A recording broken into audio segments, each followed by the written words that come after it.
Brahim Diaz na Edward Mendy ni dakika moja tu ambayo imetofautisha kauli za Waafrika wote.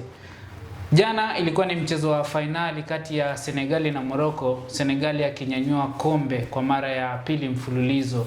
Hii ni The Golden Boot, niko hapa na Leopard John. Atatupitisha kutuelezea mchezo ulikuwaje, hasa yale matukio muhimu ambayo yalikuwa na leto tofauti katika mchezo.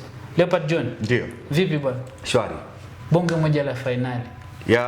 Of course ni moja kati ya mechi ambayo tumeshuhudia katika karne ya 21 ambayo itakuwa ni ngumu kusahaulika katika mioyo, vichwa, masikio, lakini pia hata akili za Waafrika na ulimwengu kwa ujumla, kwa maana ilikuwa ni final ambayo imekuwa na msisimko mkubwa kutokana na matukio yake muhimu na baadhi ya historia zikiandikwa katika finali ambayo Morocco amepoteza mbele ya Senegal kwa bao 1-0, bao la Pape Gueye dakika ya 94 ya mchezo. Tuzungumzie sasa kwa upande wa mchezo kimbinu. Makocha wote wa timu zote mbili mpaka dakika 90 zinatamatika bila timu yote kuruhusu goli. Ulikuwa ni mchezo aina gani kimbinu?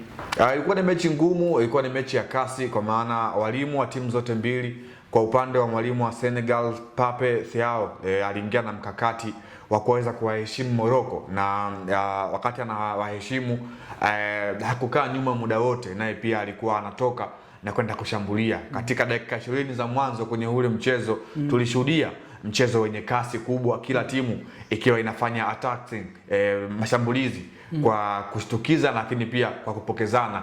Kwa hiyo unaangalia aina ya kikosi ambacho alianza nacho mwalimu wa Senegal kwa maana ya Pape Thiaw. Tulitegemea katika maeneo ya pembeni tungewaona watu wakana Kefin Diata, lakini kwa siku ya jana hatukuweza kuwaona. Tulimshuhudia mtu kama vile Antonio Mendy katika upande wa kulia, and then upande wa kushoto alikuwemo bwana mdogo Malik Al-Hadj Diouf ambaye jana alifanya kazi kubwa kweli kweli. Unakuja kuangalia pia katika eneo la midfield tulishuhudia uwepo wa mtu kama vile Idriss Gana Gueye, Pape Gueye na bwana mdogo Lamine Camara.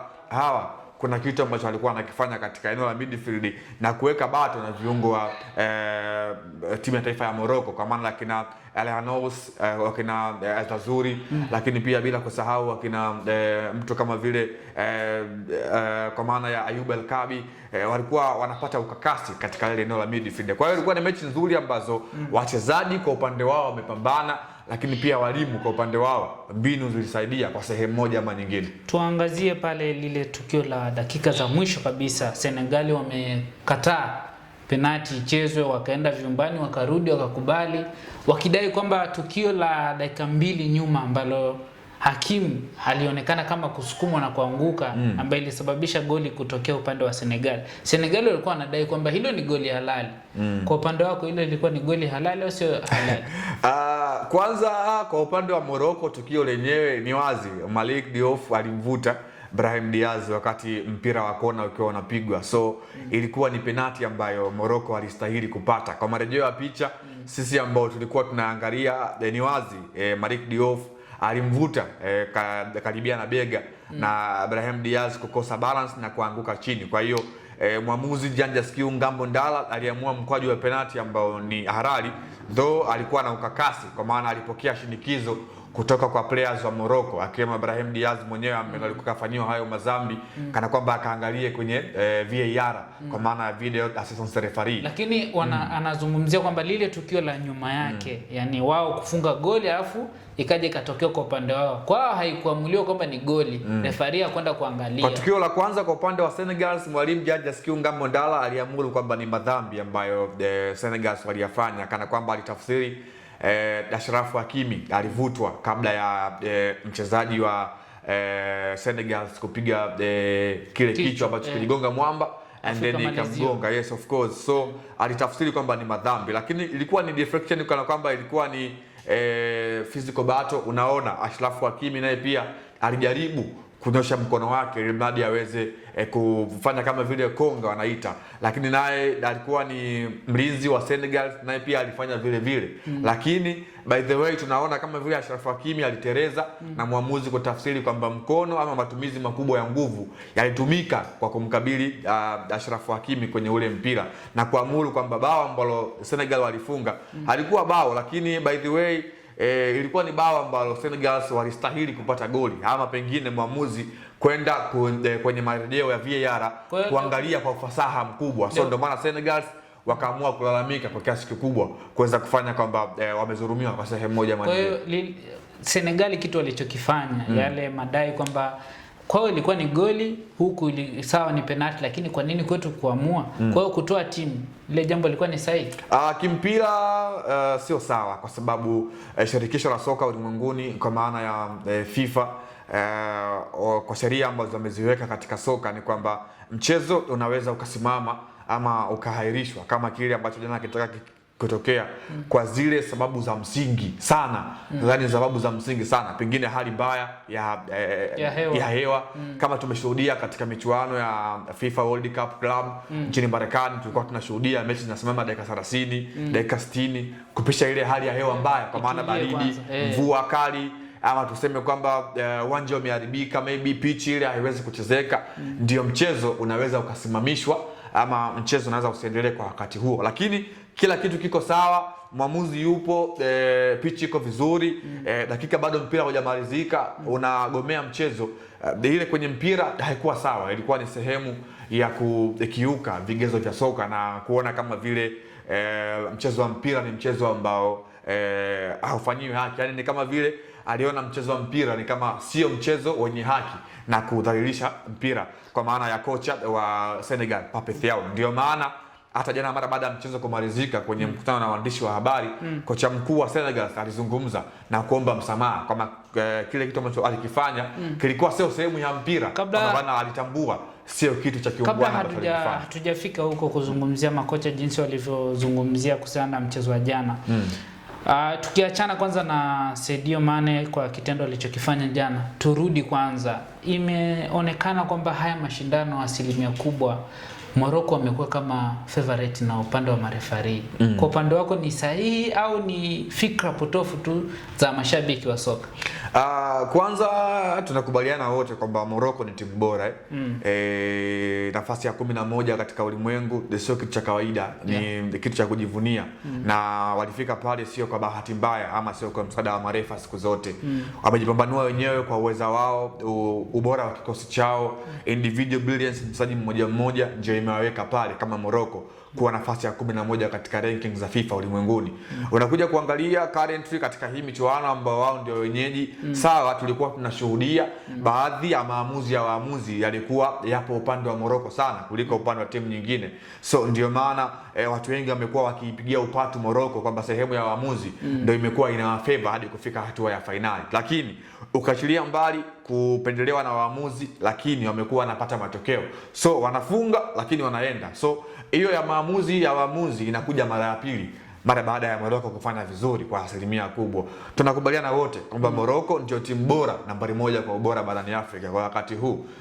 So Senegal. Yeah, of course tunajaji kwa yale matokeo ambayo yanakuja kwa sababu huwa yanatoka. Sio tu kama Senegal jana amechukua kombe moja kwa moja anakuja kwenye zile ranking. Bado kuna zile kalenda za FIFA. Senegal huenda akacheza na nani, hapo ndo tunapata zile ranking kwa sehemu moja ama nyingine. Kwa mimi naamini waamuzi hawakuwa sawa kwa upande mmoja, lakini pia ubora wa Morocco nao pia umesaidia kwa kiasi kikubwa kufika hatua ambayo jana waliishia, kwa maana mshindi wa pili kwa michuano ya AFCON ambao wao ndio walioandaa. Tukio ambalo alilifanya mchezaji captain wa Senegal Sadio Mane namba 3. Yeah. Unaweza ukalizungumzia ni tukio la aina gani? Ukiangalia ni mchezaji mwenye profile kubwa katika wachezaji wa pale Senegal. Unaweza kumzungumzia? Sadio Mane ameonyesha ukomavu na ameonyesha yeye ni mchezaji wa top class barani Afrika, kwa maana yeye ni mchezaji ambaye anafahamu kipi ni sahihi kwa wakati fulani na kipi sio sahihi kwa wakati fulani, na ile ndio sifa ya uongozi, kwa maana lazima uwe na sifa ya kipekee ama busara kwa sehemu moja ama nyingine, ili wale wote ambao wanakuona wewe kama kioo, kama sehemu ya kiongozi waige mfano bora ambao kutoka kwako. Ndio maana unaona wakati kocha Pape Thiaw amehamasisha waende watoke kiwanjani waende vyumbani, wachezaji wake, Sadio Mane alibaki na kutumia ule uwezo wake, kwa maana kuna nafasi ya kocha kiwanjani na kuna nafasi ya Sadio Mane katika ule mchezo, kwa maana watu wote wanafahamu huyu ni kama brother wetu kiwanjani, mbali tu na kuwa katika national team, lakini huyu ni brother wetu, na wengine mule wanaishi wanatamani wafike pale ambako amefika Sadio Mane. Ndio maana unaona Sadio Mane kwa kuheshimu mchango wa malejendi wa soka pale nchini Senegal, mfano jana tuliona alikwenda kuzungumza na mtu kama vile Al Hadji Diouf. Yeah, of course kuna kitu ambacho pengine walizungumza chenye busara, and then akatoka hapo akaenda kuongea na kocha wake mkuu, and then baadaye akaenda kuwafuata mwenyewe vyumbani wale wachezaji kwenda kuzungumza nao, na unaona alifanya kitu cha busara ambacho mara baada ya mchezo kumalizika alikuwa anafanya mahojiano na moja kati ya chombo cha habari huko nchini cha Uarabuni. Alizungumza alifanya vile kwa sababu alifahamu kwamba haikuwa kitu cha kimpira na akaamua kufanya kitu ambacho ni bora, and vile ndivyo wanavyoishi all professionals player katika ulimwengu. So Sadio Mane ameonyesha ukomavu, though ametangaza kwamba huenda ile jana ndio ikawa mechi yake ya mwisho katika michuano ya AFCON akiwa na Senegal, lakini bado nafikiri Senegal wanamhitaji Sadio Mane katika AFCON mwaka 2027 ambayo inakwenda kufanyika Afrika ya Mashariki. Tuangalie upande wa penalty jinsi the way ilivyochezwa. Edward Mendy ana historia ya kudaka penalty aina za Panenka. Aliwahi kupiga Kun Aguero akadaka na mkono mmoja. Jana akarudia Brahim Diaz. Alikuwa amelenga nini? Penalty ya mwisho mashabiki 70,000 anakwenda kupiga. Alilenga nini yani? Wewe ukiangalia watu wanasema kwamba aliamua tu ili game iendelee. Staili ya upigaji wa penalti wa aina ile, kwa maana Panenka ni upigaji ambao kama ukipata ndio watu watakusifia sana, lakini kama ukikosa utaonekana ni umefanya kitu cha ajabu na chenye kushangaza wengi. Ndio maana jana wanaona wakati Brahim Diaz amekosa mkwaju wa penalti, hata pia kocha wake mkuu Walid Regragui alikata kumfokea kana kwamba kwa nini umefanya hivi? Kwa nini usingepiga tu, hata ungepiga kigongo shuti tungeona kabisa yes amepiga, goalkeeper ameenda, kuliko kufanya kile ambacho kama amekifanya Brahim Diaz jana. Lakini tumeshuhudia pia kwa Tanzania siku za hivi karibuni upigaji wa penalti za aina ile alikuwa anapiga Taban Sata Musoko. Tumeshuhudia mara kadhaa akiwa na Young Africans alikuwa anafanya, yeah of course. Lakini penalti sio goli. Always tunakubaliana kwamba sio ukipata penalti basi moja kwa moja inahesabiwa kama umefunga, kana kwamba kuna pigo la penalti ambalo tunasubiri. Ndio maana goalkeeper amekaa pale.